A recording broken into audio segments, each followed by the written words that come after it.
اب آئیے بسم اللہ الرحمن الرحیم، اب یہ سورہ بقرہ شروع ہو رہی ہے۔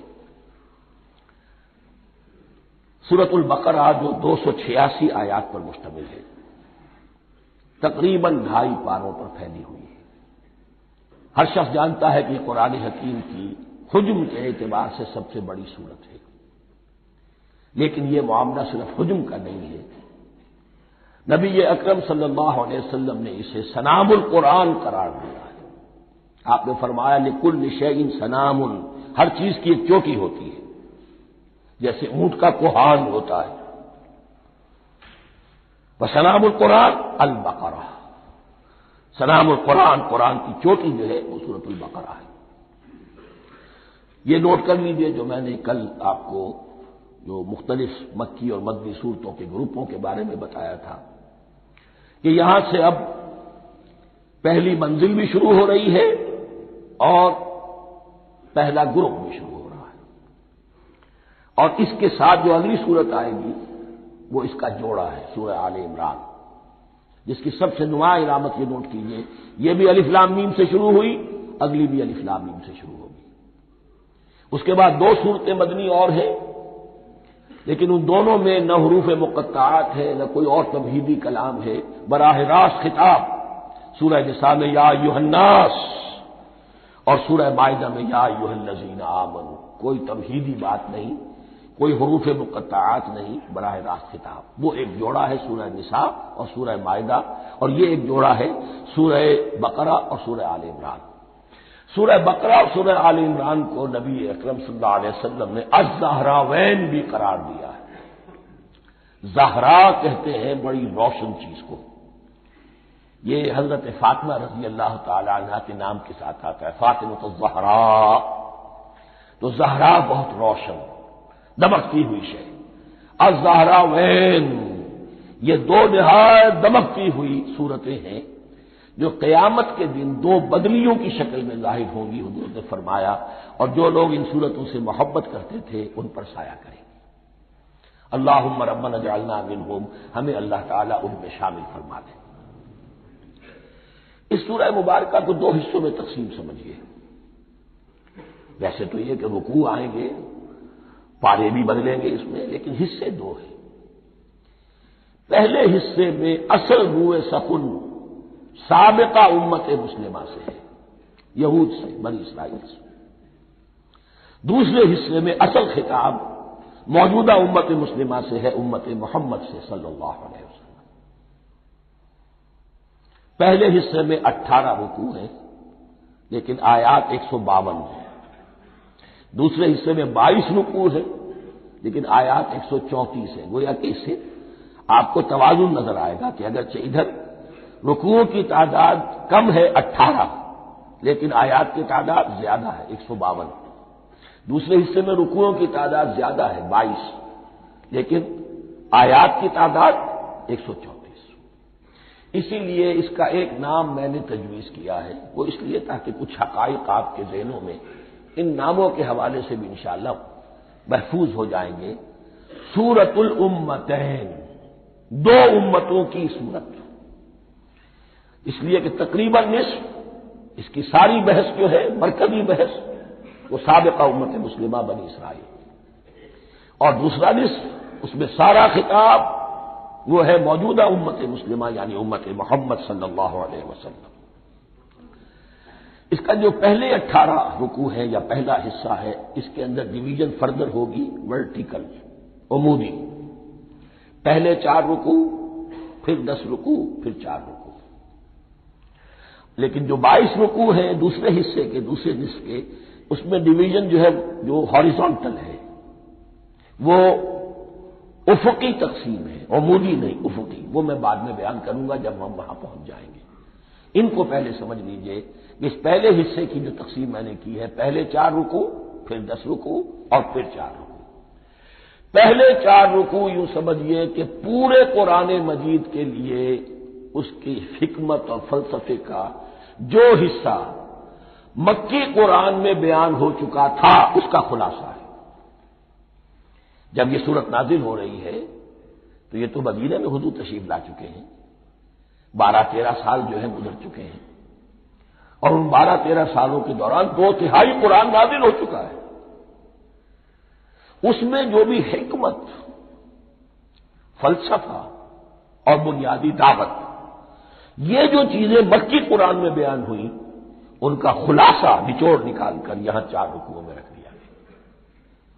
اگرچہ ان میں بھی جب گہرائی میں آپ دیکھیں گے تو روح سخن جو ہے وہ بنی اسرائیل کی طرف ہے، وہ میں بعد میں عرض کروں گا، لیکن اضافی طور پر یہ سمجھ لیجئے کہ پورے مکی قرآن کے حکمت اور پیغام کا خلاصہ ان 4 رکوعوں میں۔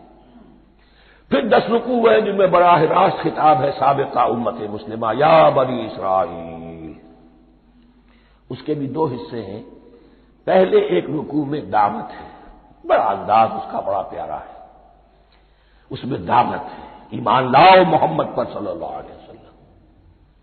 اور اس کے بعد 9 رکوع ہیں ملامت کے، ملامت، تنقید، تم نے یہ کیا اور یہ کیا اور یہ کیا، ہم نے یہ احسان کیے، یہ احسان کیے، یہ احسان کیے، تم نے یہ ناشکری کی، یہ ناشکری کی، یہ ناشکری کی۔ اور اس سب کا نتیجہ آخری 4 رکوعوں میں ہے کہ اب تمہیں اس منصب سے معزول کیا جا رہا ہے جس پر تم 2000 برس تک فائز رہے، اور تمہیں ہٹا کر اب ایک نئی امت محمد کی شکل میں جو وجود میں آ چکی ہے صلی اللہ علیہ وسلم، اسے اس پر فائز کیا جا رہا ہے۔ اور اس کی علامت کے طور پر اسے میں کہا کرتا ہوں کورونیشن، تاج پوشی۔ ایک امت معذور، دوسری امت اس کا نصب ہو رہا ہے، اس کی تاج پوشی کے لیے سمبل، علامت کیا ہے؟ قبلہ تحویل، وہ قبلہ یروشلم سابقہ امت کا قبلہ اب ادھر رخ نہیں ہوگا، اب اہل توحید کا قبلہ یہ مکے کی طرف ہوگا، بیت اللہ کی طرف ہوگا۔ تو تحویل قبلہ کا مضمون ہے جو ان 4 رکوعوں میں آتا ہے۔ تو یہ میں نے تھوڑی سی تمہید جو ہے آپ کے سامنے رکھ دی ہے۔ اب بسم اللہ کیجیے۔ بسم اللہ الرحمن الرحیم، الف لام میم۔ الف لام میم یہ حروف مقطعات ہیں، یہ علیحدہ علیحدہ پڑھے جاتے ہیں، علم نہیں پڑھ سکتے اس کو۔ الف لام میم، ہا میم، ہا علیحدہ، میم علیحدہ، اگرچہ لکھے ہوئے ہوتے ہیں جڑے ہوئے، کاف ہا یا عین صاد لکھے ہوئے جڑے ہوئے، پڑھے جائیں گے علیحدہ علیحدہ، قطع علیحدہ کرنا۔ تو حروف مقطعات، ان کے بارے میں ایک بات تو جو ہے اجماعی ہے، سب کے نزدیک مسلم ہے، ان کا کوئی حتمی مفہوم اور ان کے حتمی معنی کسی کو معلوم نہیں سوائے اللہ اور اس کے رسول کے۔ اس معنی میں یوں بھی کہا گیا یہ کوڈ ورڈز ہیں، جیسے کہ کوئی میسیجز جو ہیں ادھر ادھر بھیجے جاتے ہیں، سیکرٹ میسیجز، تو کچھ کوڈ ورڈز ہوتے ہیں جس سے سمجھ میں آتا ہے کہ یہ بات واقعتاً صحیح سورس سے آ رہی ہے، واللہ عالم۔ لیکن اس کا کوئی مفہوم، اس کے معنی جو ہے وہ اتفاق اس پر ہے، اگرچہ بعض حضرات نے کچھ اپنی سی کوشش کی ہے، کچھ مفہوم جو ہے بنانے کی، وہ اپنی جگہ پر ہے، لیکن یہ کہ کسی حضرت عبداللہ ابن عباس رضی اللہ تعالی عنہما نے بعض ایسی کوششیں کی ہیں، لیکن ان کی رائے کو بھی ان کی ذاتی رائے سمجھا گیا ہے، امت نے اسے قبول نہیں کیا۔ اجماع اور کنسنسس اسی پر ہے کہ اس کے معنی اور مفہوم کسی کو معلوم نہیں سوائے اللہ اور اس کے رسول کے۔ البتہ بعض چیزیں ایسی ہیں کہ وہ اگر نوٹ کر لی جائیں تو شاید آئندہ ہے اس میں کچھ راز کھلنے کے امکانات پیدا ہو جائیں۔ دیکھیے عربی زبان کے جو الفابیٹس ہیں ان کی تعداد 29 ہے یا 28 ہے، میں بتا چکا ہوں۔ الف اور حمزہ کو ایک سمجھے تو 28 ورنہ 29۔ پہلی بات یہ نوٹ کیجئے، قرآن حکیم کی 114 سورتوں میں سے 29 سورتوں میں ان کے شروع میں یہ حروف مقطعات آئے ہیں۔ دوسری بات یہ کہ اس میں 28 کا نصف کیجئے تو 14 استعمال ہوئے، 14 نہیں استعمال ہوئے، بالکل آدھی تعداد استعمال ہوئی ہے۔ تیسرے یہ کہ جو شروع اور آخر اور درمیان 3 حصوں میں تقسیم کر دیجئے آپ، 9 9 9 پلواڑی 27، ایک طرف 10 رہ جائیں گے۔ پہلے حصے میں سے بہت کم حروف لیے گئے، بہت کم۔ آخری حصے کے تقریباً تمام حروف ہیں، تقریباً۔ درمیانی حصہ وہ ہے کہ جس میں آپ نے دیکھا ہے کہ عربی میں جوڑوں کی شکل میں ہے، صاد ضاد، فرق کیا ہے نقطے کا، سین شین، فرق کیا ہے نقطوں کا، را زا، فرق کیا ہے نقطے کا۔ تو جو بھی نقطے والا لفظ ہے وہ نہیں لیا گیا، اور جو بغیر نقطے کے غیر منقوط ہے وہ لیا گیا۔ پھر اس میں 3 صورتیں ہیں جن میں ایک ایک حرف آیا ہے، سورہ قاف، سورہ نون، سورہ صاد۔ پھر صورتیں ہیں جن میں 2 آئی ہیں، جن میں 3 آئے ہیں، پھر 4 آئے ہیں، 2 ہی صورتیں ہیں جن میں 4 ہیں، اور 2 ہی صورتیں جن میں 5 ہیں۔ تو یہ ہے صرف یوں سمجھیے کہ اعداد و شمار۔ اس کے حوالے سے کچھ آدمی غور کرے تو شاید کوئی بات نکلے۔ باقی وہ مثال میں آپ کو بتا دیتا ہوں کہ حضرت عبداللہ ابن عباس نے ایک رائے ظاہر کی کہ الف لام میم در حقیقت ایک جملے کا خلاصہ ہے۔ انا اللہ اعلم، پہلا لفظ انا، اس کا الف لے لیا، درمیانی لفظ اللہ، اس کا درمیانی لام لے لیا، تیسرا لفظ اعلم، یہ آخری لفظ ہے، آخری حرف میم لے لیا، انا اللہ اعلم، میں اللہ جانتا ہوں، واللہ اعلم، واقعتاً اللہ ہی جانتا ہے۔ یہ حضرت عبداللہ ابن عباس کی رائے ہے، لیکن اگرچہ انہیں حبر الامت مانا گیا ہے، لیکن یہ کہ ان کی اس رائے کو بھی اکثر و بیشتر مفسرین نے قبول نہیں کیا۔ اب جو پہلے 2 رکوع ہیں اس سورہ بقرہ کے، ان کے بارے میں تعویل عام اور تعویل خاص کا ایک بڑا بنیادی فرق ہے جو نوٹ کر لینا چاہیے۔ جس وقت یہ صورت نازل ہو رہی ہے، میں عرض کر چکا ہوں کہ 12 سال ہو چکے تھے حضور کو اپنا فریضہ نبوت و رسالت ادا کرتے ہوئے۔ ایک جماعت اچھی بھلی تیار ہو چکی تھی جنہوں نے حضور کی دعوت پر لبیک کہا، ایمان لائے اور آپ کی تعلیمات پر عمل کیا۔ وہ ایک گروہ موجود تھا، یہ ابو بکر ہے، یہ عمر ہے، یہ عثمان ہے، یہ طلحہ ہے، یہ زبیر ہے، یہ عبد الرحمن ابن عوف ہے، یہ مصعب بن عمیر ہے، دیکھ لو۔ اور ایک گروہ وہ تھا کہ جو حق کو جان کر پہچان کر محض اپنی ضد اور حق درمی کی باعث وہ کفر پر آ گیا تھا۔ اور اب ایک تیسرا گروہ پیدا ہو رہا تھا مدینے میں آ کر، وہ ابھی ایمبریونک سٹیج میں ہے کہ جو داعی ہے، مدعی ہے کہ ہم مانتے ہیں لیکن حقیقت میں نہیں مانتے۔ یہ 3 قسم کے گروہ دنیا میں ہمیشہ پائے جائیں گے، ہمیشہ۔ اب اسے میں اس کو لا رہا ہوں تعویل عام کی طرف۔ جب بھی کبھی کوئی دعوت اٹھے گی انقلابی، ایک ہوتا ہے وعظ و نصیحت، ٹھیک ہے، جس نے بھی فائدہ اٹھایا اٹھا لیا۔ ایک ہوتی ہے دعوت انقلابی، وہ انقلابی دعوت کا ہدف ہوتا ہے نظام کو بدلنا۔ نظام بدلتا ہے تو ظاہر بات ہے کہ جو لوگ اس نظام میں جن کے ویسٹڈ انٹرسٹ ہیں اور جن کو پریولیجز حاصل ہیں، جن کے مفادات ہیں، وہ تو لازماً اپنے نظام کا تحفظ کریں گے، ٹکراؤ ہوگا، تصادم ہوگا، تصادم میں جانی نقصان بھی ہوگا، مالی نقصان بھی ہوگا۔ یہ گویا کہ کسی انقلابی دعوت کے لوازم ہیں۔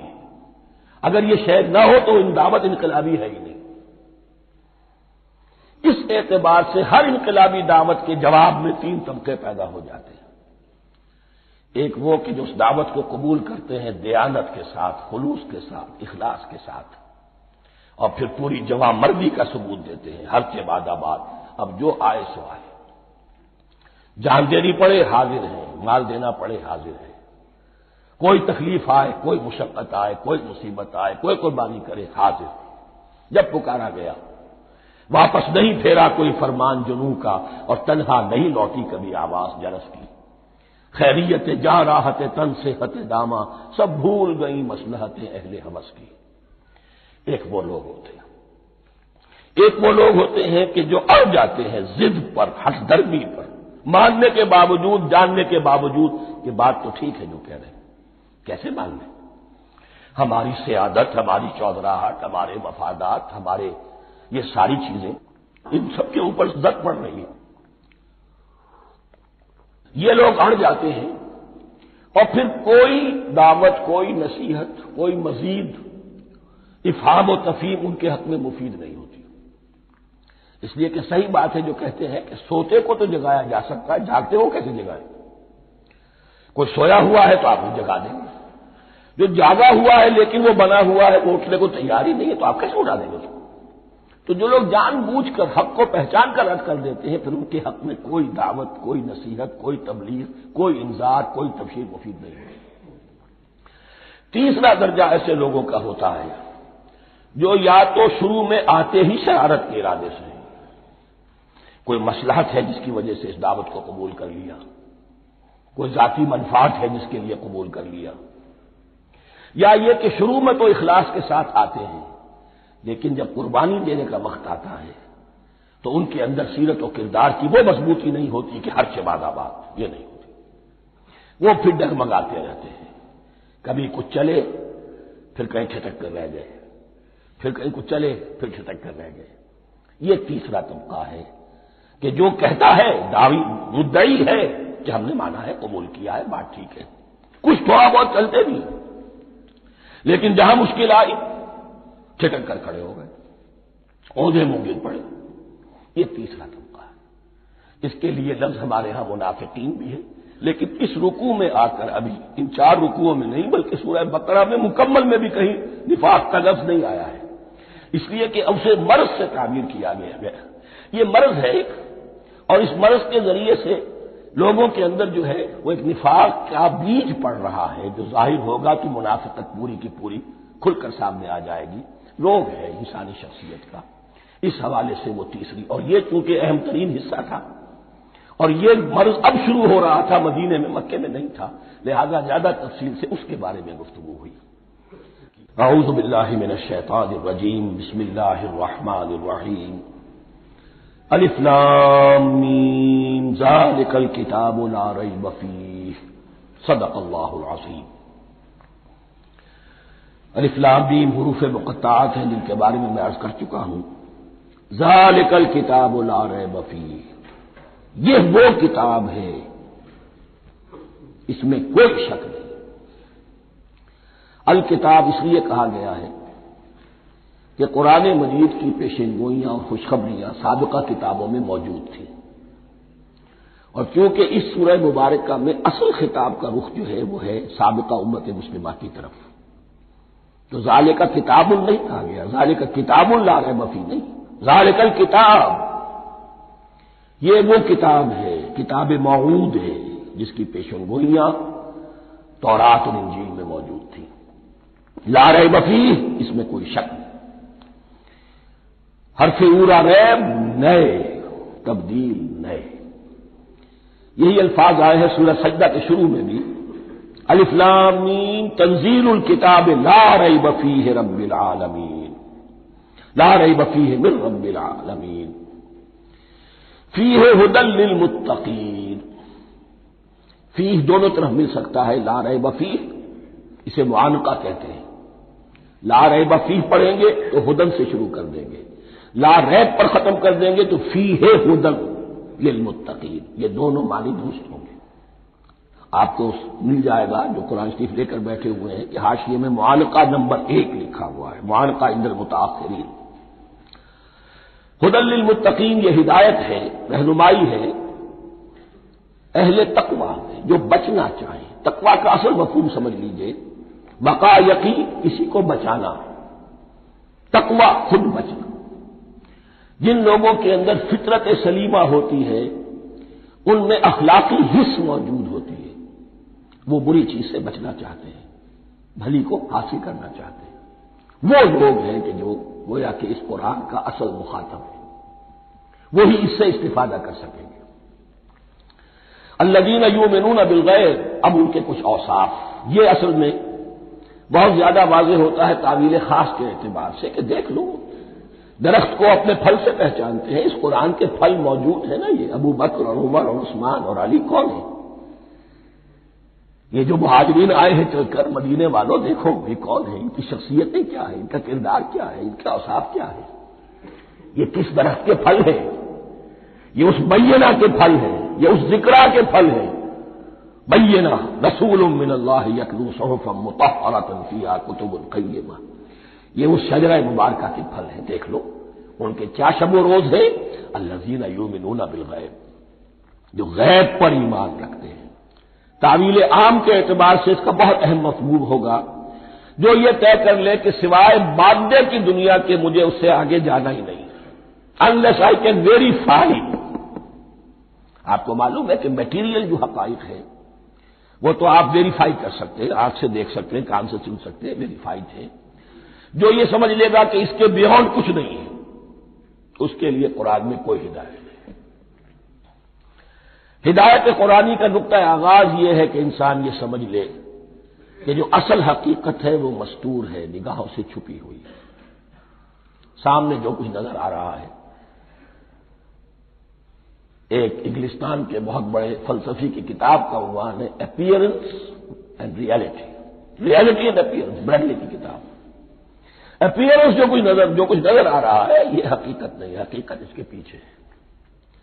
اور کنفیوشس کا ایک جملہ ہے جو بہت بڑا حکیم اور فلسفی تھا، چین کا بہت بڑا حکیم اور فلسفی، اور ہو سکتا ہے کہ نبی ہو، واللہ عالم، ہم کہہ نہیں سکتے۔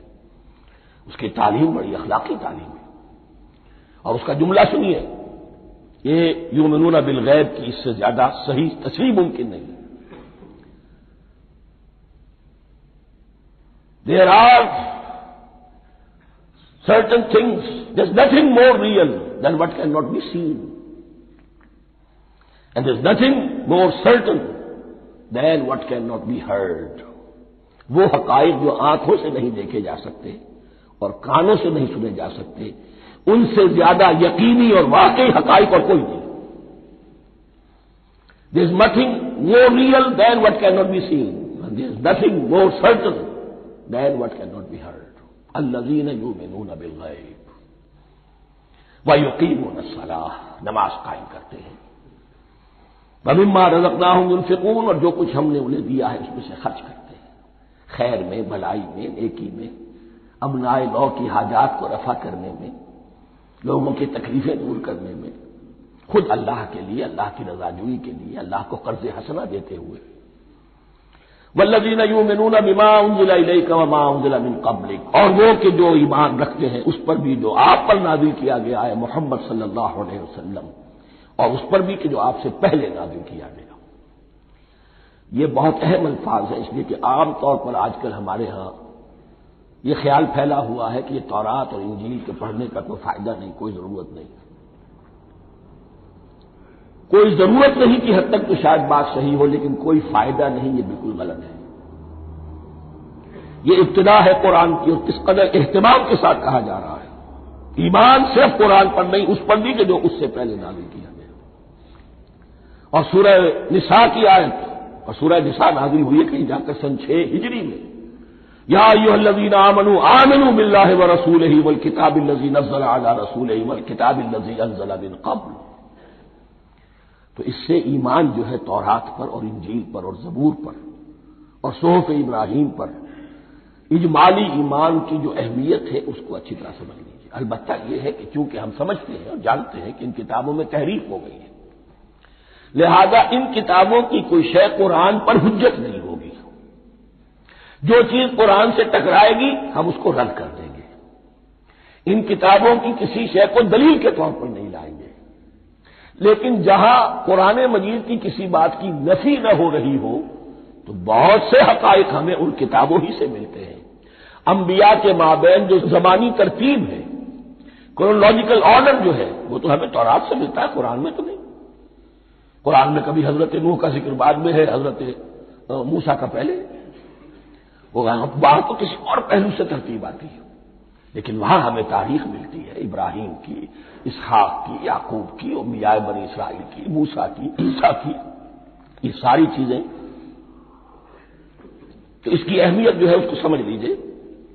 والذین یؤمنون بما انزل الیک وما انزل من قبلک وبالآخرۃ هم یوقنون، آخرت پر وہ یقین رکھتے ہیں۔ نوٹ کرنے والی بات کیا ہے کہ باقی سب چیزوں کے لیے لفظ ایمان آیا، آخرت کے لیے ایقان کیوں؟ واقع یہ ہے کہ انسان کے عمل کے اعتبار سے سب سے زیادہ مؤثر شے ایمان بالآخرہ ہے۔ ایمان بالآخرہ ہے تو عمل سیدھا رہے گا کہ ہاں مجھے جواب دہی کرنی ہے، جانا ہے، اٹھنا ہے، اللہ کے حضور حاضری ہے۔ اگر یہ یقین ہے تو عمل صحیح ہوگا۔ اس میں کمی ہو گئی تو توحید جو ہے وہ بھی بس ایک عقیدہ، ایک ڈوگما بن کے رہ جائے گی۔ ایمان بالرسالت بھی بدعات کو جنم دے گا، عید میلاد نبی منا لیجئے اور کچھ عشقیہ اشعار کہہ دیجئے، نعتیہ اشعار کہہ دیجئے، اللہ اللہ خیر صلی اللہ، یہ ایمان بالرسالت کے مظہر ہوں گے۔ عمل انسان کا درست ہوتا ہے آخرت کے یقین کے ساتھ. وبالآخرۃ ہم یوقنون، آخرت پر انہی کا یقین ہے، انہی کا یقین ہے. یہ حصر بھی ہے اس اعتبار سے کہ یہودی میں مدعی تھے کہ ہم آخرت پر یقین رکھتے ہیں، یہاں کنٹراسٹ دکھایا جا رہا ہے آخرت پر یقین رکھنے والے یہ لوگ ہیں. اور تعویل خاص کے اعتبار سے وہ لوگ موجود ہیں تمہاری نگاہوں کے سامنے. 13 برس کی محنت کی کمائی محمد الرسول اللہ صلی اللہ علیہ وسلم کی اس کتاب کی، یتلو علیہم آیاتہ ویزکیہم ویعلمہم الکتاب والحکمہ، اس کا جو نتیجہ ہے وہ تمہارے سامنے. اولئک علی ھدی من ربہم، یہ وہ لوگ ہیں جو اپنے رب کی طرف سے ہدایت پر ہیں. وہ ابتدائی ہدایت بھی ان کے پاس تھی اور یہ تکمیلی ہدایت بھی، قرآن پر بھی ان کا یقین پورا ہے اور محمد کا اتباع بھی وہ کر رہے ہیں. وَأُولَٰئِكَ هُمُ الْمُفْلِحُونَ، اور یہی وہ لوگ ہیں جو فلاح پانے والے ہیں. فلاح کا لفظ بھی قرآن مجید کی بڑی اہم اصطلاح ہے. منزل مراد کو پہنچ جانا، کسی باطنی حقیقت کا عیا ہو جانا. اسی لیے اس پر پھر گفتگو انشاءاللہ ہوگی سورہ مومنون کے شروع میں. لیکن یہ کہ فلاح پانے والے، کامیاب ہونے والے اصل میں یہی لوگ ہیں. تو گویا کہ تعویل خاص میں صحابہ کرام کی طرف اشارہ ہو گیا، تعویل عام میں ہر شخص کو بتا دیا گیا اگر قرآن کی ہدایت سے مستفید ہونا ہے تو یہ اوصاف اپنے اندر پیدا کرو. اب دوسرا گروہ، ان الذین کفروا سواء علیہم انذرتہم ام لم تنذرہم لا یؤمنون، یقیناً جن لوگوں نے کفر کیا، اور یہاں مراد کیا ہے؟ جو کفر پر اڑ گئے. اس کو ہم تعویل عام میں نہیں لے سکتے، اس لیے کہ اگر تو ہم اس کو عام میں لے لیں گے تو اس کے معنی تو یہ ہوں گے جس شخص نے کسی وقت کفر کیا اب وہ ہدایت پر آ ہی نہیں سکتا. نہیں، یہ بات نہیں ہے. کوئی کفر میں ہے، وہ غالطے کی بنا پر ہے، عدم توجہی کی بنا پر ہے، حق اس پر واضح نہیں ہوا ہے اس لیے ہے، تو آپ اسے سمجھائیں گے، انذار و تبشیر سے اسے فائدہ ہو جائے گا، واعظ و نصیحت سے اسے فائدہ ہو جائے گا. ایک وہ ہے کہ جو حق کو سمجھ کر پہچان کر اور پھر اڑ گئے، ضد کی وجہ سے، ہٹ دھرمی کی وجہ سے، تعصب کی وجہ سے، تکبر کی وجہ سے، حسد کی وجہ سے. ان الذین کفروا، ایسے لوگوں کا معاملہ کیا ہے؟ سواء علیہم انذرتہم ام لم تنذرہم لا یؤمنون، برابر ہے ان کے لیے خواہ آپ انہیں سمجھائیں خواہ نہ سمجھائیں، ڈرائیں نہ ڈرائیں، انذار فرمائیں نہ کریں، لا یؤمنون، وہ ایمان لانے والے نہیں. وہی بات جو میں نے کہی تھی کہ سوتے کو جگایا جا سکتا ہے، جاگتے کو کیسے جگائیں. ختم اللہ علی قلوبہم وعلی سمعہم وعلی ابصارہم غشاوہ، ان کے دلوں پر اللہ نے مہر کر دی ہے. کیوں کر دی ہے؟ یہ ابتداء مہر نہیں ہوئی، جب حق کو پہچان کر انہوں نے رد کر دیا، اس کی پاداش میں، اس کی سزا کے طور پر. ختم اللہ علی قلوبہم، اللہ نے ان کے دلوں پر مہر کر دی ہے، وعلی سمعہم، اور ان کی سماعت پر بھی، وعلی ابصارہم غشاوہ، اور ان کی آنکھوں کے سامنے پردہ پڑ چکا ہے. یہ مضمون سورہ یاسین کے شروع میں پھر آئے گا بہت شر و بست کے ساتھ. وَلَهُمْ عَذَابٌ عَظِيمٌ، اور ان کے لیے تو اب بہت بڑا عذاب ہے. یہ دوسرا گروہ ہو گیا. ایک رکوع میں 2 کو سمیٹ لیا گیا، کل ابھی 7 آیتیں ہوئی ہیں. ایک وہ گروہ جس نے قرآن مجید کی دعوت سے صحیح استفادہ کیا، ان میں طلب ہدایت کا مادہ موجود تھا، ان کی فطرتیں سلیم تھیں، ان کے سامنے دعوت آئی، قبول کی، اور قرآن کے بتائے ہوئے راستے پر چلے. وہ گلے سرسبد ہیں، وہ شجرہ قرآنی کے نہایت مبارک اور مقدس، وہ اس کے پھل ہیں. ایک گروہ وہ ہے جس نے حق کو پہچانا لیکن اس کو رد کر دیا اپنے تعصب یا ہٹ دھرمی کی وجہ سے. ان کا ذکر آ گیا بہت اختصار کے ساتھ، اس لیے کہ ان کا ذکر آپ کو بہت تفصیل سے مکی صورتوں میں ملے گا. اب آیا تیسرا گروہ، وَمِنَ النَّاسِ، اور لوگوں میں کچھ ایسے بھی ہیں، مَن يَقُولُ آمَنَّا بِاللَّهِ وَبِالْيَوْمِ الْآخِرِ وَمَا هُم بِمُؤْمِنِينَ، جو کہتے تو یہ ہے کہ ہم ایمان رکھتے ہیں اللہ پر بھی اور یوم آخر پر بھی، مگر وہ حقیقت میں مومن نہیں ہے. یہاں ایک بات سمجھ لیجئے، اکثر اور بیشتر مفسرین نے اس تیسری کیٹیگری کے بارے میں یہی رائے قائم کی ہے کہ یہ منافقین مذکور ہیں یہاں، اگرچہ لفظ منافق یا لفظ نفاق نہیں آیا یہاں، لیکن مولانا نیاسر اصلاحی صاحب نے ایک رائے ظاہر کی ہے جو بڑی قیمتی ہے، وہ یہ کہ یہاں ایک کردار کا نقشہ کھینچ دیا گیا ہے، غور کرنے والے غور کر لیں، دیکھ لیں، جس پر بھی وہ چسپاں ہو جائے۔ اور بالفعل جب یہ آیات نازل ہو رہی تھی تو دو طبقات پر یہ کردار نگاری جو ہے، یہ جو شخصیت کا ہیولہ کھینچا جا رہا ہے، وہ دو کے اوپر راست آ رہا تھا۔ ایک علماء یہود،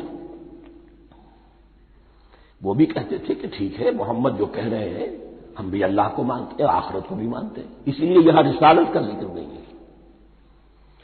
بھئی ہم محمد ہی کو نہیں مانتے نا صلی اللہ علیہ وسلم، باقی اگر 1.25 نبی آئے ہیں تو باقی 1.25 کو تو ہم مانتے ہیں، ایک محمد کو نہیں مانا، ایک عیسیٰ کو نہیں مانا، بس تو ہمیں بھی مانا جانا چاہیے کہ ہم بھی مسلمان ہیں۔ ایک یہ ان کی رائے ہے، اور واقعہ یہ ہے کہ یہاں اس طریقے کا تذکرہ ہو رہا ہے کہ جس سے ان کا کردار بھی جھلک رہا ہے، روح سخن ان کی طرف جا رہا ہے۔ مجھے یاد ہے اپنی 10ویں جماعت کے زمانے میں دہلی میں نے دیکھا تھا کہ ناٹ سرکس وہاں کا ایک بڑی مارکیٹ ہوتی تھی، تو جوتے کی دکان پہ بہت بڑا جوتا لٹکایا ہوا تھا، بہت بڑا، اور لکھا تھا free to home it fits, جس کے پاؤں میں یہ ٹھیک ٹھیک آ جائے وہ لے جائے۔ تو یہ free to home it fits ہے، ایک کردار ہے، اب یہ کردار جس کے اوپر بھی فٹ بیٹھ جائے۔ ان میں یقیناً زیادہ تو غلبہ یہی ہے جو مفسرین کی رائے ہے، منافقین کا معاملہ جو ہو رہا ہے، لیکن یہ کردار بعین نہیں فٹ بیٹھ رہا ہے یہود کے علماء پر۔ اور یہ بھی نوٹ کر لیجئے کہ جو مدینہ منورہ میں نفاق کا جو پودا پروان چڑھا ہے، بلکہ پودا نہیں کہنا چاہیے، جھاڑ جھکاڑ جو پروان چڑھا ہے، وہ یہودیوں کے زیر اثر، جیسے جنگل کے اندر بڑے بڑے درخت بھی ہوتے ہیں اور اندر جو ہے نیچے جھاڑیاں بھی ہوتی ہیں، تو یہ نفاق کا جھاڑ جھکاڑ جو ہے وہ یہودی علماء کا جو پودا تھا اور بہت بڑا تھا، اس میں کوئی شک نہیں، اس کے سائے میں پروان چڑھا ہے۔ ان دونوں میں معنوی ربط بھی ہے۔ وَمِنَ النَّاسِ مَن يَقُولُ آمَنَّا بِاللَّهِ وَبِالْيَوْمِ الْآخِرِ وَمَا هُم بِمُؤْمِنِينَ، اور لوگوں میں سے کچھ ایسے بھی ہیں جو کہتے تو یہ ہے کہ ہم ایمان رکھتے ہیں اللہ پر اور یوم آخر پر، لیکن وہ مومن نہیں ہیں۔ يُخَادِعُونَ اللَّهَ وَالَّذِينَ آمَنُوا وَمَا يَخْدَعُونَ إِلَّا أَنفُسَهُمْ، وہ دھوکہ دینے کی کوشش کر رہے ہیں اللہ کو اور اہل ایمان کو۔ لیکن یخادعون جو ہے یہ باب مفعلہ ہے، باب مفعلہ میں کشمکش ہوتی ہے، کشاکش ہوتی ہے، لہذا ترجمہ میں نے کیا کوشش کر رہے ہیں۔ وما یخدعون الا انفسهم، یہ ثلاثی مجرد میں آ گیا، اور نہیں دھوکہ دے رہے مگر صرف اپنے آپ کو، یہ یقینی ہے اپنے آپ کو تو دھوکہ دے رہے ہو، لیکن یہ کہ اللہ اس کے رسول کو اور اللہ اور اہل ایمان کو دھوکہ نہیں دے سکتے۔ سورہ نساء کی آیت نمبر 142 میں یہ کھل کر منافقین کے بارے میں یہی الفاظ آئے ہیں، ان المنافقین یخادعون اللہ وہو خادعهم، یقیناً منافقین جو ہے وہ اللہ کو دھوکہ دینے کی کوشش کر رہے ہیں اور اللہ انہیں دھوکہ دے رہا ہے۔ فی قلوبہم مرض، ایک لفظ اور رہ گیا، وما یشعرون، انہیں اس کا شعور نہیں ہے۔ یہ بہت اچھی طرح نوٹ کر لیجیے، منافقین کی بھی اکثریت وہ تھی جنہیں اپنے نفاق کا شعور نہیں تھا، وہ اپنے تئیں سمجھتے تھے اپنے آپ کو مسلمان، وہ کہتے تھے یہ بے وقوف لوگ ہیں، محمد رسول اللہ کے بارے میں کہتے تھے یہ خام خواہ جو ہے انہوں نے لڑائی بھڑائی مول لے لی ہے اہل مکہ کے ساتھ، کیا ضرورت ہے، امن کے ساتھ جو ہے بات کرنی چاہیے۔ وہ سمجھتے تھے کہ ہم خیر خواہ ہیں، ہم بھلی بات کہہ رہے ہیں، یہ بے وقوف لوگ ہیں، دیکھتے نہیں کہ کس سے ٹکرا رہے ہیں، ہاتھ میں اسلحہ نہیں ہے اور لڑائی کے لیے جا رہے ہیں، تو بے وقوف تو یہ ہے۔ لیکن وہ سمجھتے تھے کہ ہم تو بڑے مخلص ہیں، ہم مسلح ہیں، تو ما یشعرون بہت ضروری ہے۔ بعض لوگ منافق ایسے بھی تھے کہ جو اسلام میں داخل ہی ہوتے تھے دھوکہ دینے کی خاطر، اور ان پہ پہلے دن سے واضح ہوتا تھا کہ ہم مسلمان نہیں ہیں، ہم نے اسلام کا لبادہ اوڑھا ہے صرف دھوکے کے لیے۔ اس کا ایک ذکر سورہ آل عمران میں آئے گا، لیکن اکثر و بیشتر منافقین دوسری طرح کے تھے جنہیں اپنے نفاق کا شعور حاصل نہیں تھا۔ فی قلوبہم مرض، ان کے دلوں میں ایک روگ ہے، بیماری ہے۔ یہ روگ اور بیماری کیا ہے؟ ایک لفظ میں اس کو تعبیر کیا جائے، کردار کی کمزوری۔ Weakness of character. ایک شخص وہ ہوتا ہے کہ جو سمجھتا ہے یہ حق ہے، حق کے بعد آباد، اب جو ہو سو ہو. ایک حق کو حق پہچان کر رد کر دیتا ہے، وہ کافر ہو گیا. ایک حق کو حق پہچان کر آیا تو صحیح، لیکن ویکنیس آف کیریکٹر کی وجہ سے قوت ارادی کمزور ہے. آخرت بھی چاہتے ہیں، دنیا کو بھی ہاتھ سے دینے کو تیار نہیں. یہاں کا بھی کوئی نقصان نہ ہو اور آخرت کا بھی سارا بھلا ہمیں مل جائے. یہ وہ لوگ ہیں در حقیقت کہ اس کو کہا روگ. فی قلوبہم مرض فزادہم اللہ مرضا، تو اللہ نے ان کے مرض میں اضافہ کر دیا. یہ اللہ کی سنت ہے. آپ حق پر چلنا چاہیں، حق کا راستہ آپ کے لیے آسان کر دے گا. آپ برائی کی طرف جانا چاہیں، بڑی سے بڑی برائی آپ کے لیے ہلکی ہوتی چلی جائے گی. کوئی خاص بات ہی نہیں، چلو یہ بھی کر گزرو، جب یہ کر لیا تو یہ بھی کر گزرو. اور اگر آپ بین لٹکنا چاہیں تو اللہ اسی پہ چھوڑ دیتا ہے. ٹھیک ہے، آپ سمجھتے ہیں ہم کامیاب ہو رہے ہیں. ہم نے مسلمانوں کو بھی دھوکہ دے لیا، وہ ہمیں مسلمان سمجھتے ہیں، اور یہودیوں کو بھی دھوکہ دے لیا، وہ سمجھتے ہیں کہ ہم ان کے ساتھی ہیں، تو سمجھا کامیاب ہو رہے ہیں. حقیقت میں کامیابی نہیں. فی قلوبہم مرض فزادہم اللہ مرضا ولہم عذاب علیم بما کانوا یکذبون، اور ان کے لیے تو دردناک عذاب ہے. عذاب عظیم کا لفظ آیا تھا اوپر کفار کے لیے، وَلَهُمْ عَذَابٌ عَظِيمٌ، 7ویں آیت ختم ہوئی. اور عذاب علیم کا لفظ آیا یہاں، ان کے لیے دردناک المناک عذاب ہے. بما کانوا یکذبون، بسبب اس جھوٹ کے جو وہ بول رہے تھے. وَإِذَا قِيلَ لَهُمْ لَا تُفْسِدُوا فِي الْأَرْضِ، اور جب ان سے کہا جاتا تھا مت فساد کرو زمین میں. مراد کیا ہے اس سے؟ کہ جب محمد کو مان لیا کہ اللہ کے رسول ہیں، اب ٹھیک ٹھیک پیروی کرو، ان کے پیچھے چلو، ان کا حکم ہے تو جنگ کے لیے نکلو، ان کی طرف سے تقاضا آتا ہے مال پیش کرو، اور اگر تم اس سے کتراتے ہو تو فساد مچا رہے ہیں، جماعتی زندگی کے اندر فتنہ و فساد پیدا کرو. وَإِذَا قِيلَ لَهُمْ لَا تُفْسِدُوا فِي الْأَرْضِ قَالُوا إِنَّمَا نَحْنُ مُصْلِحُونَ، وہ کہتے تھے نہیں ہم تو صلح کرانے والے ہیں، اصلاح کرنے والے ہیں. ہم چاہتے ہیں لڑنا بیڑنا کوئی اچھی بات نہیں ہے، ٹکراؤ تصادم یہ کوئی اچھے کام تھوڑا ہی ہے. بس ٹھنڈے ٹھنڈے دعوت دیتے رہو، جو چاہے قبول کر لے، جو چاہے رد کر دے. خواہ یہ ٹکرانا اور یہ جنگ کرنا اور اللہ کے دین کو غالب کرنے کے لیے یہ قربانی دو اور یہ مصیبت جھیلو اور یہ مشقت برداشت کرو اور یہ چیز چھوڑو اور یہ ترک کرو، یہ کانے کے لیے. وَإِذَا قِيلَ لَهُمْ لَا تُفْسِدُوا فِي الْأَرْضِ قَالُوا إِنَّمَا نَحْنُ مُصْلِحُونَ أَلَا إِنَّهُمْ هُمُ الْمُفْسِدُونَ وَلَٰكِن لَّا يَشْعُرُونَ، آگاہ ہو جاؤ کہ وہی ہے مفسد، فساد پھیلانے والے. اس لیے کہ محمد رسول اللہ کی دعوت ہے زمین میں اصلاح کے لیے. اس اصلاح کے لیے کچھ آپریشن کرنا پڑے گا. مریض اس درجے کو پہنچ چکا ہے کہ آپریشن کے بغیر اس کی شفا نہیں ہوگی. اب اگر تم اس کے راستے میں رکاوٹ بنتے ہو تو در حقیقت تم فساد مچا رہے ہو، لیکن تمہیں اس کا شعور نہیں. الا انہم هم المفسدون ولکن لا یشعرون. پھر دیکھیے نوٹ کیجیے، شعور نہیں ہے. شعوری نفاق اور شے ہے، غیر شعوری نفاق ہے جس کا یہ سارا تذکرہ ہو رہا ہے. وَإِذَا قِيلَ لَهُمْ آمِنُوا كَمَا آمَنَ النَّاسُ، اور جب ان سے کہا جاتا ہے ایمان لاؤ جیسے دوسرے لوگ ایمان لائے. آخر دیکھو دوسرے یہ اہل ایمان ہیں، جب بلاوا آتا ہے فوراً لبیک حاضر ہوتے، جو بھی ہو. یہ تم جو ہے آخر تم نے اور میں اختیار کی. وَإِذَا قِيلَ لَهُمْ آمِنُوا كَمَا آمَنَ النَّاسُ قَالُوا أَنُؤْمِنُ كَمَا آمَنَ السُّفَهَاءُ، وہ کہتے ہیں کہ کیا ہم ایمان لائے جیسے یہ بے وقوف لوگ ایمان لائے. انہیں تو اپنے نفع کی فکر، نہ نقصان کی فکر، نہ خطرات کا کوئی خیال، نہ اندیشوں کا کوئی گمان. جان جائے مال جائے، اولاد کو چھوڑ دیں، گھر بار چھوڑ کے آ گئے ہیں. ان سے بڑے بے وقوف کون ہوں گے؟ بال بچے چھوڑ آئے ہیں کفار مکہ کے رحم و کرم پر، سرداران قریش جو چاہے ان کے ساتھ کریں. تو یہ تو بے وقوف لوگ ہیں. آج کل آپ کہتے ہیں ایسے ہی لوگوں کو فینیٹکس ہیں. یہ فینیٹکس ہے. دیکھ بھال کر چلنا چاہیے، دائیں بائیں دیکھ کر چلنا چاہیے، نفع نقصان کا خیال کر کے چلنا چاہیے. چاہے حق ہے ٹھیک ہے، لیکن بہرحال اپنی مصلحتوں کو بھی اور اپنے اہل و عیال کی مصلحتوں کو بھی دیکھنا چاہیے. یہ لوگ تو معلوم ہوتا ہے کہ بالکل دیوانے ہو گئے، فینیٹکس ہو گئے. وَإِذَا قِيلَ لَهُمْ آمِنُوا كَمَا آمَنَ النَّاسُ قَالُوا أَنُؤْمِنُ كَمَا آمَنَ السُّفَهَاءُ أَلَا إِنَّهُمْ هُمُ السُّفَهَاءُ وَلَٰكِن لَّا يَعْلَمُونَ. آگاہ ہو جاؤ کہ وہی بے وقوف ہیں لیکن انہیں علم نہیں ہے.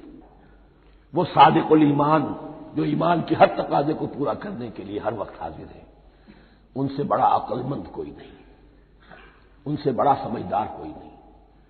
انہوں نے یہ جان لیا ہے کہ اصل زندگی آخرت کی زندگی ہے، یہ نہیں ہے. یہ تو عارضی ہے، کل نہیں آج ختم ہو جائے، آج نہیں ابھی ختم ہو جائے، کیا فرق پڑے گا؟ جانا تو ہے، اب نہیں تو کل، کل نہیں تو پرسوں جانا تو ہے. تو عقل تو ان کے اندر ہے. الا انہم هم السفہاء ولکن لا یعلمون واذا لقوا الذین آمنوا قالوا آمنا. اور جب یہ ملتے ہیں ان سے جو اہل ایمان ہیں تو کہتے ہیں ہم بھی ایمان رکھتے ہیں. اب یہ ان دونوں پر آئے گا. عام جو یہودی تھے وہ بھی کہتے تھے کہ ہم بھی تو آخر اللہ کو مانتے ہیں، آخرت کو مانتے ہیں.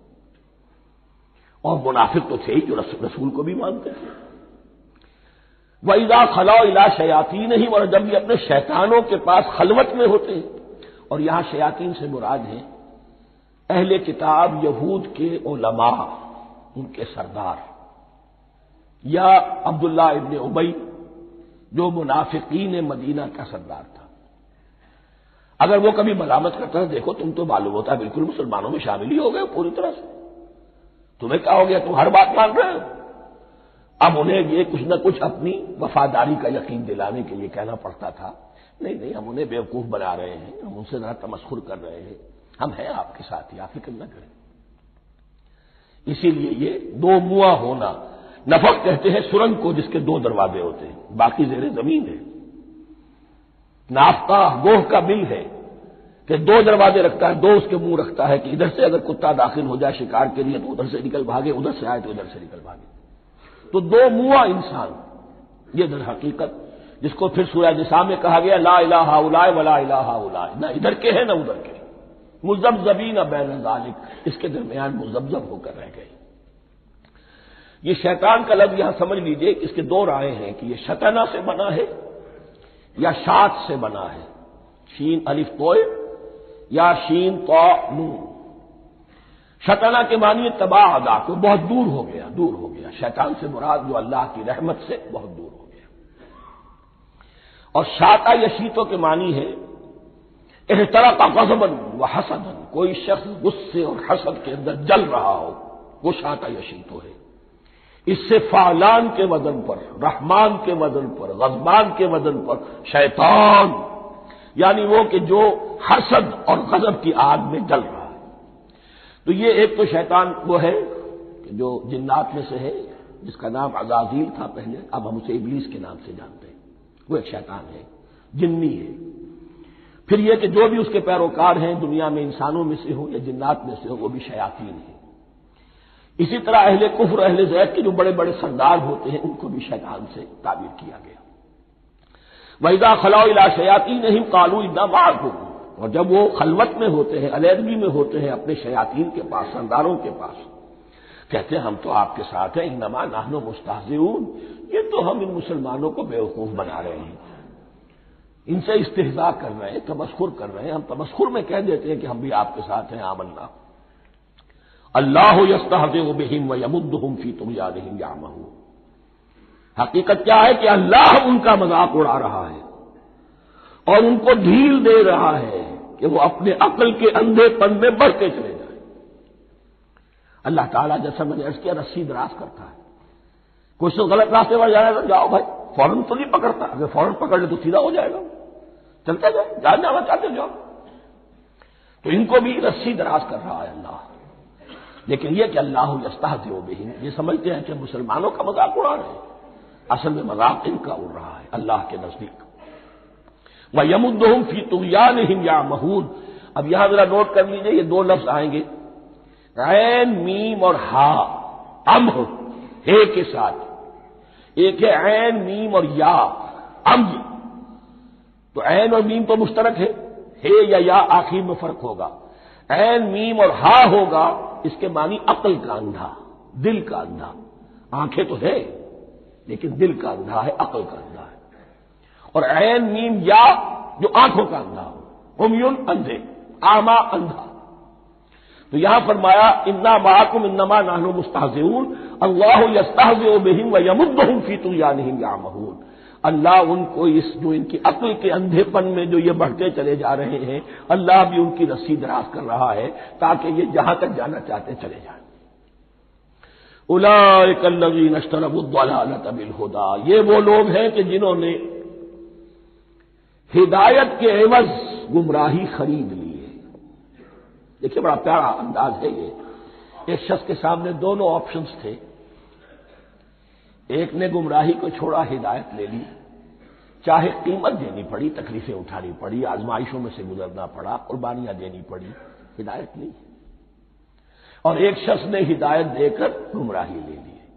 آسانی تو ہو گئی، فوری تکلیف سے تو بچ گئے، لا الہ الا ولا الہ الا، دونوں طرف سے اپنے آپ کو بچا لیا۔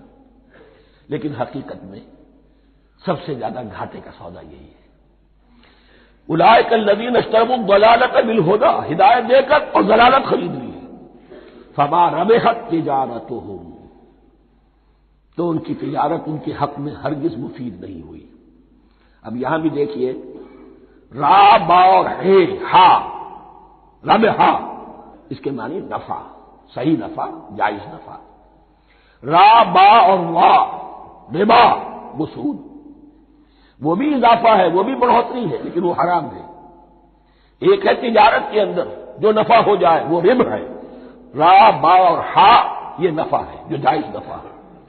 را با اور وا ربا یہ کیا ہے؟ یہ سود ہے، یہ حرام ہے۔ را اور با مشترک ہے، آگے ہا آگے اور با اس کا فرق ہے۔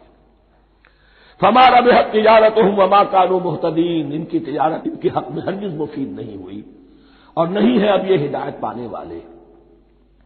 مثلہم، اب یہاں دو تمثیلیں آ رہی ہیں بڑی پیاری۔ پہلی تمثیل ہے کفار کے بارے میں، دوسری تمثیل ہے یہ بین والے لوگوں کے بارے میں۔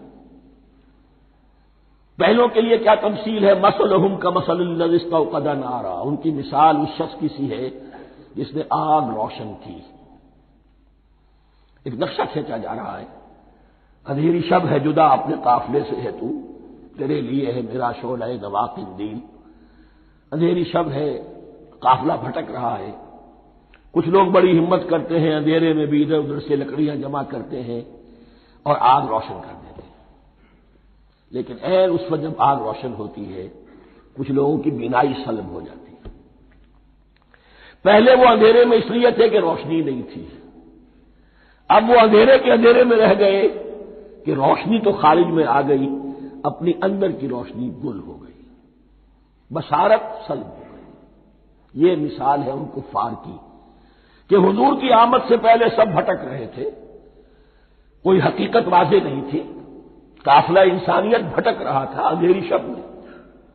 محمد رسول اللہ آئے، انہوں نے آگ روشن کر دی، اب راستہ کھل گیا، ہدایت واضح ہو گئی۔ لیکن کچھ ضد یا تعصب یا تکبر یا حسد کی بنیاد پر کچھ لوگوں کی اندر کی بینائی ظاہر ہو گئی، تو وہ تو ویسے کے ویسے بھٹک رہے ہیں جیسے پہلے اندھیرے میں تھے، ویسے ہی اب اندھیرے میں ہے۔ روشنی میں آنے والے تو وہ ہے، دیکھ لو جن کا ذکر سب سے پہلے ہوا ہے۔ مثلہم کمثل الذی استوقد نارا، اس شخص کی سی ہے کہ جس نے آگ روشن کی۔ فلما اضاءت ما حولہ، جب اس آگ نے اپنے ماحول کو گردا گرد کو روشن کر دیا، ذهب اللہ بنورہم، اللہ ان کی نور بصارت کو لے گیا، سلب کر لی اللہ نے۔ وترکہم فی ظلمات لا یبصرون، اور چھوڑ دیا انہیں ان اندھیروں کے اندر کہ وہ کچھ نہیں دیکھتے۔ صم بکم عمی فہم لا یرجعون، اسم کہتے ہیں بہرے کو، سم جمع ہے اس کی، سمن۔ اب کمو کہتے ہیں گونگے کو، بکمن اس کی جمع ہے۔ آما کہتے ہیں اندھے کو، عمیٌ اس کی جمع ہے۔ یہ بہرے ہیں، گونگے ہیں، اندھے ہیں، فہم لا یرجعون، اب یہ لوٹنے والے نہیں۔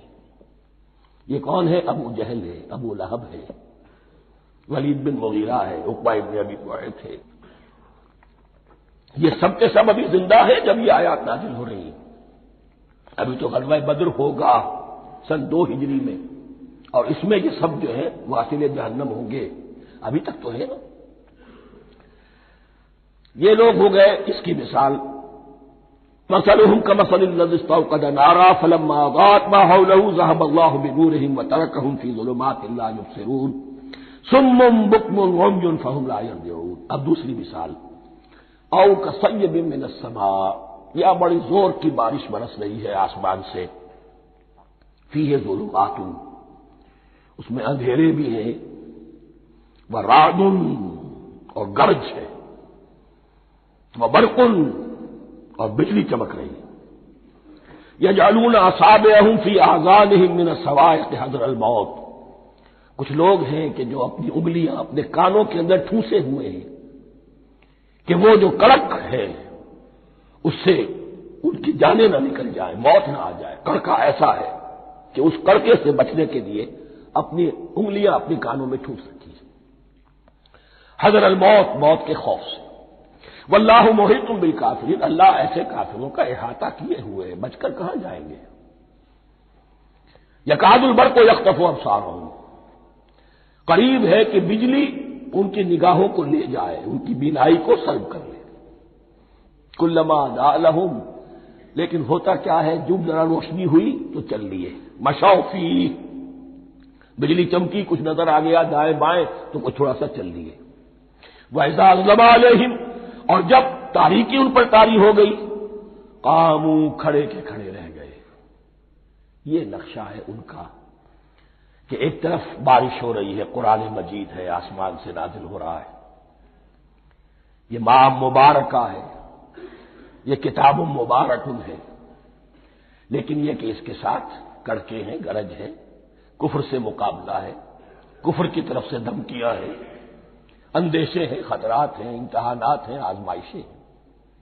ذرا کہیں حالات کچھ بہتر ہوئے، کچھ جسے بریدنگ سپیس کہتے ہیں ملی تو تھوڑا سا چلیے، ہم بھی مسلمان ہیں، کوئی خاص موقع نہیں ہے، کسی جنگ کے لیے بلایا نہیں جا رہا ہے تو بڑھ چڑھ کے باتیں کر رہے ہیں، اپنے ایمان کا اظہار بھی کر رہے ہیں. جیسے ہی کوئی آزمائش آئی چھٹک کر کھڑے کے کھڑے رہ گئے. وَلَوْ شَاءَ اللَّهُ لَذَهَبَ بِسَمْعِهِمْ وَأَبْصَارِهِمْ، اللہ چاہتا تو ان کی سماعت اور بصارت کو بھی سلب کر لیتا، لیکن اللہ کا قانون یہی ہے، جو جہاں رہنا چاہے اس نے آزادی ارادہ دی ہے انسان کو. تم اگر مومن صادق بن کر رہنا چاہتے ہو اس کو آسان کر دے گا تمہارے لیے. تم نے اپنے تعصب کی وجہ سے، اپنے تکبر کی وجہ سے کفر کا راستہ اختیار کیا، اللہ اسی کو کھول دے گا. تم بیچ میں لٹکنا چاہتے ہو، لٹکتے رہو. اللہ تعالیٰ جو ہے جبرن کسی کو نہ حق پہ لائے گا، نہ جبرن کسی کو باطل پر لے کر جائے گا.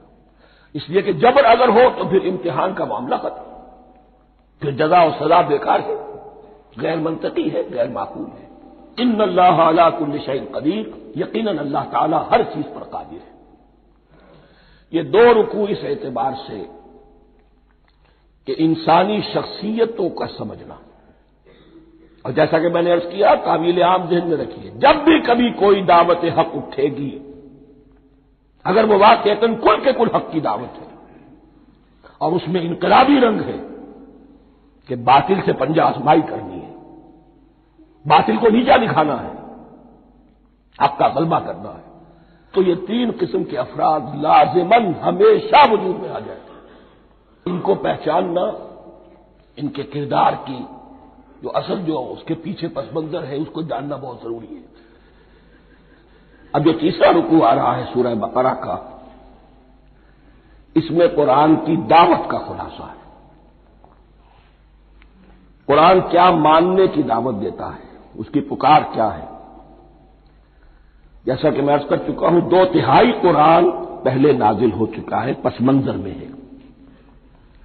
ہمارے لیے اس ترتیب مصحف کے اعتبار سے وہ قرآن بعد میں آئے گا، ترتیب نزولی کے اعتبار سے وہ پس منظر میں موجود ہے.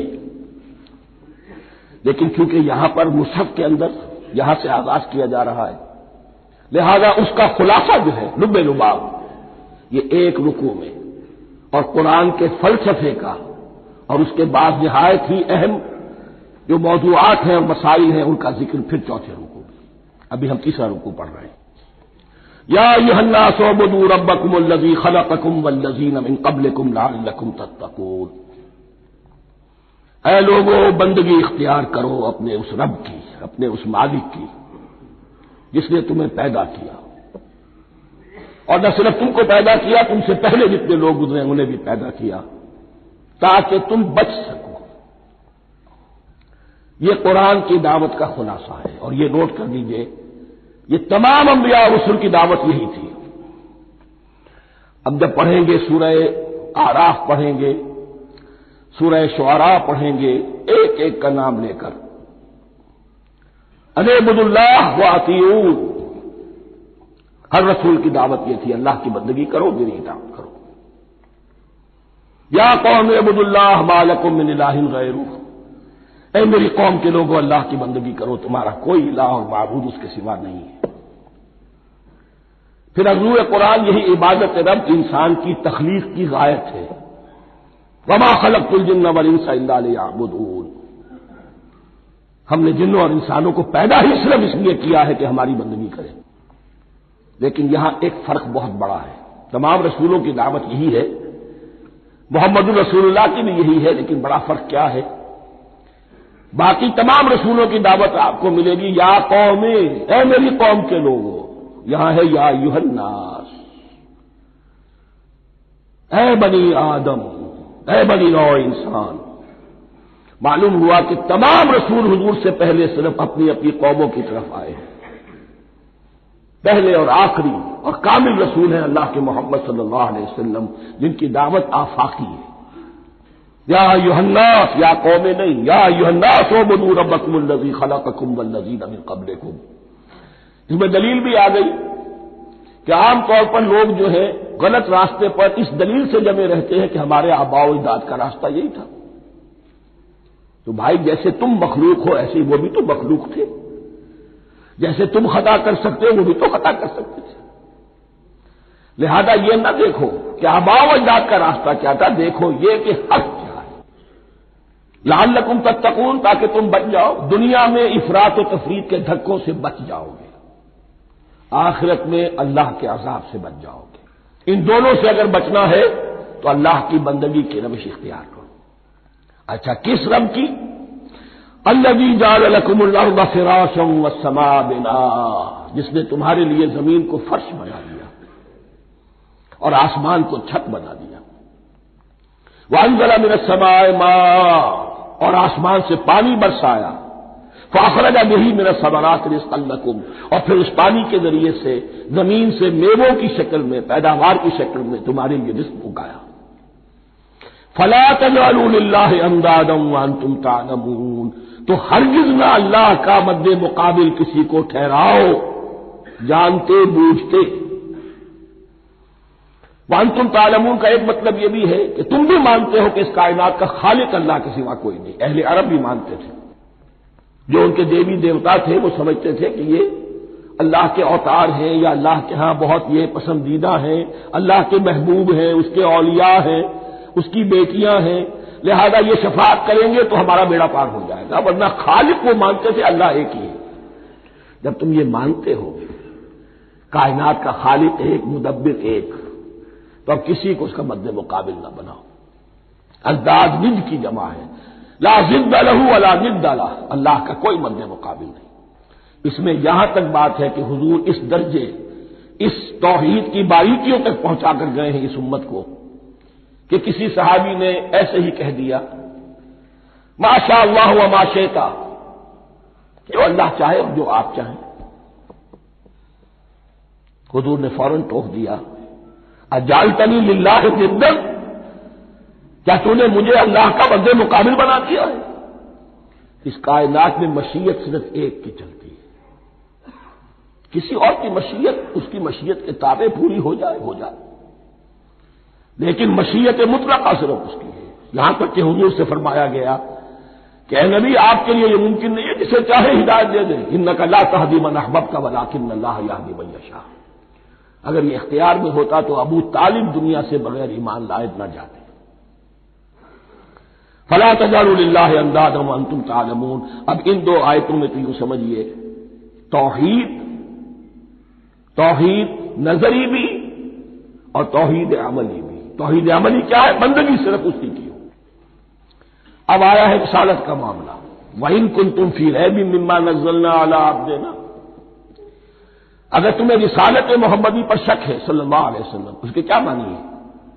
کہ تمہیں اس قرآن کے بارے میں شک ہے جو ہم نے اپنے بندے پر نازل کیا ہے۔ اگر ہے شک فی الواقع، وَإِن كُنتُمْ فِي رَيْبٍ، اگر تمہیں واقعتاً شک ہے مما نزلنا علی عبدنا، اس پر جو ہم نے اپنے بندے پر نازل فرمایا ہے، فاتوا بسورۃ من مثلہ، تو لے آؤ اس جیسی ایک ہی صورت۔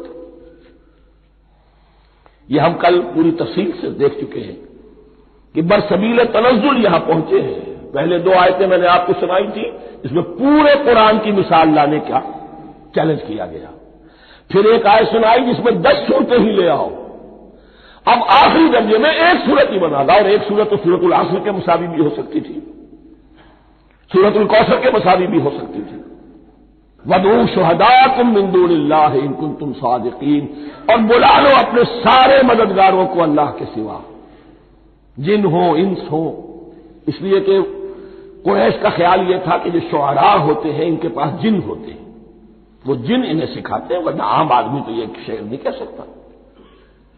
تو تمہارا اگر کوئی گمان ہے، کوئی جنات سکھانے والے ہیں، کوئی انسان ہے، خطیب ہے، شعراء ہے، ادیب، سب کو جمع کر، ان کنتم صادقین۔ اب یہ ہے بہت ہی، جس کو میں نے کل کہا تھا، آپ کو یاد ہوگا، قرآن کا انداز کیا ہوتا ہے کہ وہ اپنے اندر جھانکنے کی دعوت دیتا ہے۔ یہ گویا کہ آنکھوں میں آنکھیں ڈال کر یہ کہا جا رہا ہے کہ حقیقت میں تمہیں کوئی شک نہیں ہے، یہ تم بات بنا رہے ہو صرف۔ اگر واقعتاً شک ہے تو آؤ میدان میں، حقیقت یہ ہے کہ تمہیں شک نہیں ہے۔ اگر تم سچے ہو فاتوا بسورۃ من مثلہ، تو اس جیسی ایک ہی صورت بنا لاؤ۔ فإن لم تفعلوا، اگر انداز دیکھیے تحدی کا اور چیلنج کا، پھر اگر تم یہ نہ کر پاؤ وَلَن تَفْعَلُوا، اور ہرگز نہیں کر سکو گے، یہ چیلنج کون دے سکتا ہے؟ اللہ کے سوا کوئی نہیں دے سکتا۔ یہ انداز کسی کتاب کا نہیں ہے، ذالک الکتاب لا ریب فیہ، یہ کسی کا نہیں ہے۔ فإن لم تفعلوا وَلَن تَفْعَلُوا، پھر اگر تم نہ کر پاؤ اور تم ہرگز نہیں کر پاؤ گے، فاتقوا النار التي وقودها الناس والحجارہ، تو ڈرو اس آگ سے جس کا ایندھن بنیں گے انسان اور پتھر۔ اعدت للکافرین، کافروں کے لیے تیار کر لی گئی ہے، بھڑکا دی گئی ہے۔ پتھروں کا ذکر خاص طور پر کیوں ہے؟ دو اس کے امکانات ہیں۔ آپ کو معلوم ہے کہ وہ جو پتھر کا کوئلہ ہوتا ہے اس کی آگ بڑی سخت ہوتی تھی، عام جو ہمارا یہ لکڑی کا کوئلہ ہوتا ہے اس کے مقابلے، اور دوسرے یہ بھی کہ چونکہ انہوں نے جو معبود تلاش کرتے تھے وہ پتھر کے ہوتے تھے، تمہارے ساتھ ہی تمہارے ان معبودوں کو بھی جھونکا جائے گا، وہ بھی جلیں گے، تاکہ تمہاری حسرت کے اندر اضافہ ہو۔ ان سے ہم دعائیں مانگا کرتے تھے، ان کے سامنے ماتھے ٹیکتے تھے، ان کے سامنے ڈنڈوت کرتے تھے، ان کو چڑھاوے چڑھاتے تھے۔ اب یہاں گویا کہ ایمان باللہ توحید، ایمان بالرسالت اور ایمان بالآخرت، فاتقوا النار التي وقودها الناس والحجارہ اعدت للکافرین وبشر الذین آمنوا وعملوا الصالحات، اور بشارت دے دیجیے اے نبی ان لوگوں کو کہ جو ایمان لائے اور جنہوں نے نیک عمل کیے، ان لہم جنات تجری من تحتها الانہار، کہ ان کے لیے وہ باغات ہیں کہ جن کے دامن میں ندیاں بہتی ہوں گی۔ لفظی ترجمہ ہوگا جن کے نیچے ندیاں بہتی ہوں گی۔ مراد اس سے کیا ہے؟ عام فطری باغ وہ ہوتے تھے کہ جس میں ذرا اونچائی پر جو ہے درخت لگے ہوئے ہیں اور دامن میں ندی بہ رہی ہے، تو اس سے خود بخود جو ہے وہ اریگیشن، نیچرل اریگیشن ہو رہی ہے، درختوں کے جڑوں تک پانی پہنچ رہا ہے۔ بارہ ترجمہ آپ لفظی کریں، ان کے نیچے ندیاں بہتی ہوں گی یا یہ کہ جن کے دامن میں ندیاں بہتی ہوں گی۔ کلما رزقوا منها من ثمرۃ رزقا، جب بھی کبھی انہیں دیا جائے گا کوئی پھل رزق کے طور پر کھانے کے لیے جنت میں، قالوا هذا الذي رزقنا من قبل، وہ کہیں گے یہ تو وہی شے ہے جو ہمیں پہلے بھی ملتی تھی۔ اس کا ایک مفہوم یہ ہے، یہ جو نزل ہے، ابتدائی جو ہے دعوت ہے، ابتدائی ضیافت جو ہوگی اس میں وہی چیزیں کہ جو معروف ہے، جانی پہچانی ہے۔ یہ رمان، یہ دیکھیے یہ انار آ رہا ہے خوبصورت، یہ انگور ہے خوبصورت، یہ نخیل ہے، یہ نخل ہے، یہ رطب ہے، لیکن ذائقے کے کوئی نسبت و تناسب بھی نہیں ہوگا۔ وہ کہیں گے وہی شے ہے جو ہمیں پہلے ملتی تھی، وہ اتو بھی متشابہ، مشابہ تو ہوگی وہ، لیکن ان کے ذائقے میں زمین و آسمان کا فرق ہوگا۔ اور ایک یہ بھی مفہوم لیا گیا کہ آخرت میں جنت میں بھی وہی میوے ملتے رہیں گے، لیکن ان کا ذائقہ بدلتا رہے گا، شکل وہ ہوگی لیکن ذائقہ وہ نہیں رہے گا کہ جس سے انسان کی بھی طبیعت بڑھ جاتی ہے ایک ہی شے کو کھاتے ہوئے۔ وَلَهُمْ فِيهَا أَزْوَاجٌ مُطَهَّرَةٌ، اور ان کے لیے ہوں گے اس میں بہت ہی پاک باز، نہایت پاک کی ہوئی بیویاں ہوں گی۔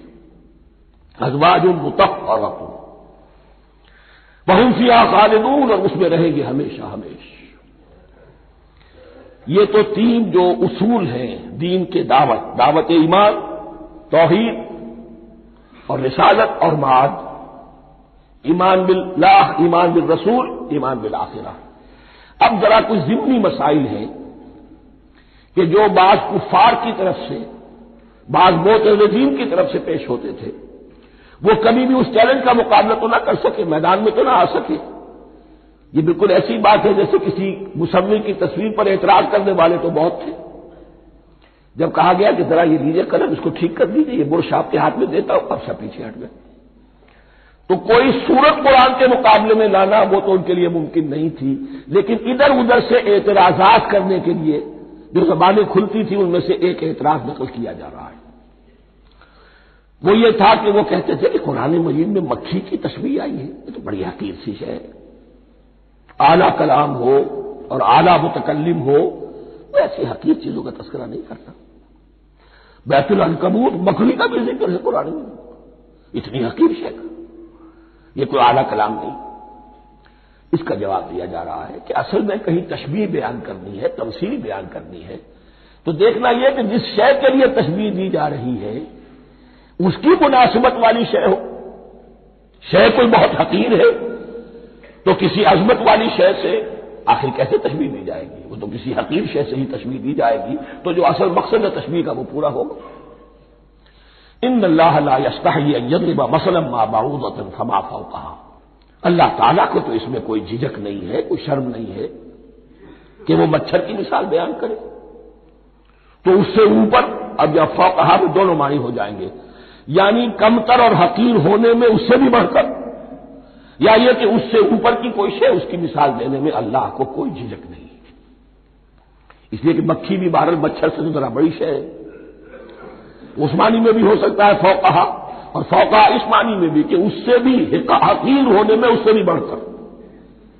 فَأَمَّا الَّذِينَ آمَنُوا فَيَعْلَمُونَ أَنَّهُ الْحَقُّ مِنْ رَبِّهِمْ، تو جو لوگ صاحب ایمان ہیں وہ جان لیتے ہیں کہ یہ حق ہے ہمارے رب کی طرف سے۔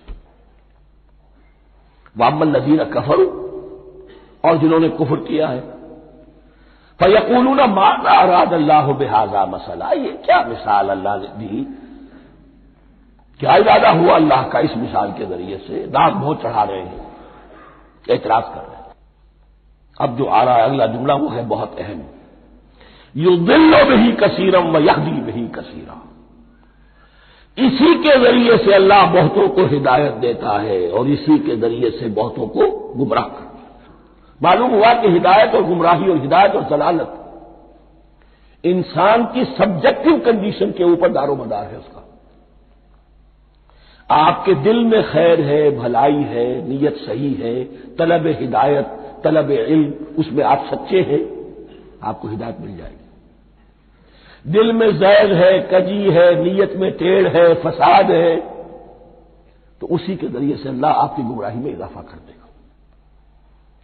یضل بہ کثیرا ویہدی بہ کثیرا، لیکن اللہ کا یہ کسی کو ہدایت دینا اور کسی کو ضلالت دینا الٹپ نہیں ہے، کسی قاعدے اور قانون کے بغیر نہیں ہے۔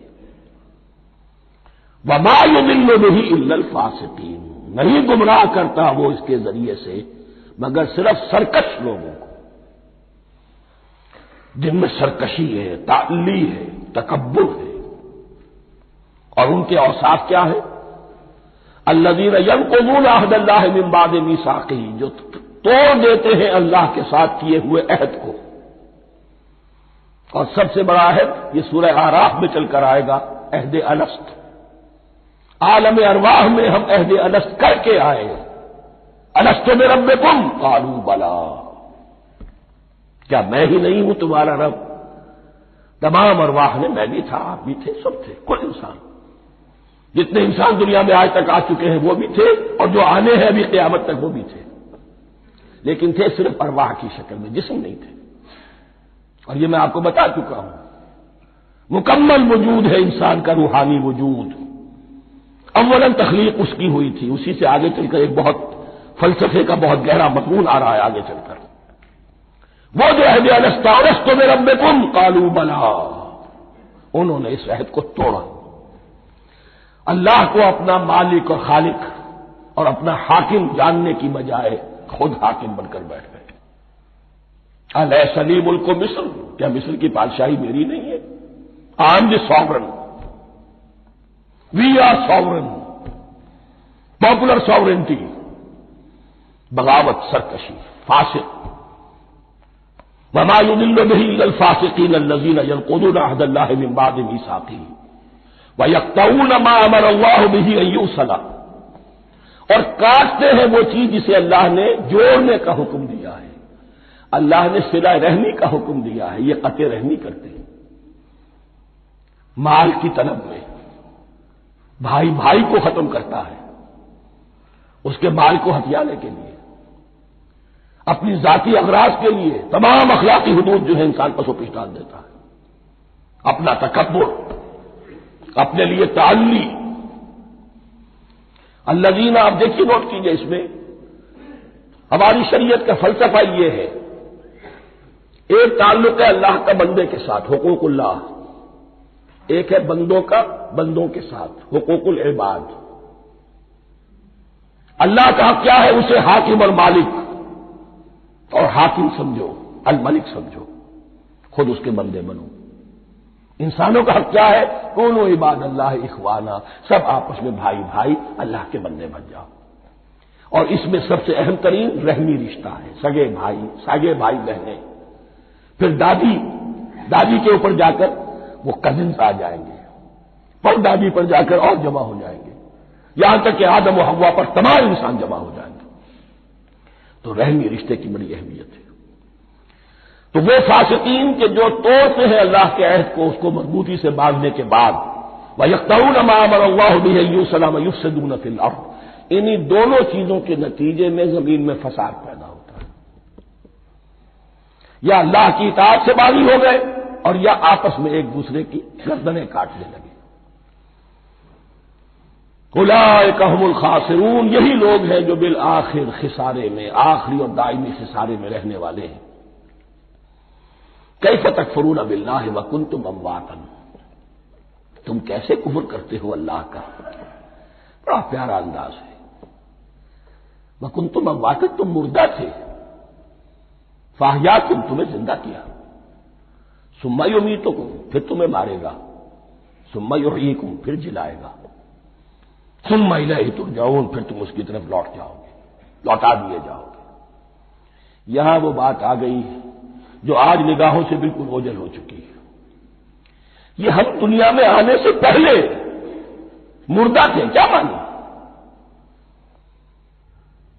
یہ مضمون آ کر اصل میں سورہ غافر یا سورہ مومن میں چل کر اس کی پوری وضاحت ہوگی، لیکن چونکہ یہاں تذکرہ ہو چکا ہے عہد الست کا، ہماری پہلی تخلیق ہوئی عالم ارواح میں، ارواح کی صورت میں، پھر ہمیں سلا دیا گیا، وہ ہماری پہلی موت تھی۔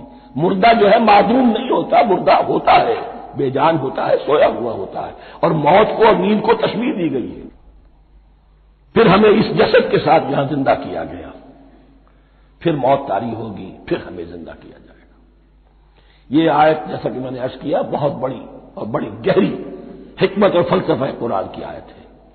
کیسے اللہ کا انکار کرتے؟ کون تم اموات، تم مردہ تھے، سوئی ہوئی ارواح کی شکل میں تھے، فاحیاکم، تمہیں جگایا اس جسد کے ساتھ، زندہ کیا، ثم یمیتکم ثم یحییکم، پھر تمہیں مارے گا، پھر جلائے گا، ثم الیہ ترجعون، پھر تم اس کی طرف لوٹا دیے جاؤ گے۔ اور اب اس کے بعد جو آخری آیت ہے هو الذی خلق لکم ما فی الارض جمیعا، اس نے تمہارے لیے بنایا ہے جو کچھ بھی زمین میں ہے۔ اس میں خلافت کا مضمون آ گیا۔ حدیث میں آتا ہے انما الدنیا خلقت لکم وانتم خلقتم للآخرہ، یہ دنیا تمہارے لیے بنائی گئی ہے، تم آخرت کے لیے بنائے گئے ہو۔ هو الذی خلق لکم ما فی الارض جمیعا، اس لیے کہ اگلی آیت پھر آ رہی ہے خلافت کی آیت، سارا کچھ زمین میں یہ بستر جو بچھایا اور یہ کائنات کو زمین کو سجایا تمہاری خلافت کے لیے۔ ثم استوى الى السماء فسواهن سبع سماوات، پھر وہ متوجہ ہوا آسمانوں کی طرف اور انہیں 7 آسمانوں کی شکل میں بنا دیا۔ جیسا کہ میں کل عرض کر چکا ہوں، یہ تاحال ابھی یہ آیات متشابہات میں سے ہے۔ 7 آسمانوں کی کیا حقیقت ہے ہم اس سے ابھی پورے طور سے واقف نہیں۔ وَهُوَ بِكُلِّ شَيْءٍ عَلِيمٌ، اور اسے ہر شے کا علم حقیقی حاصل ہے۔ بارک اللہ لی ولکم فی القرآن العظیم ونفعنی وإیاکم بالآیات والذکر الحکیم۔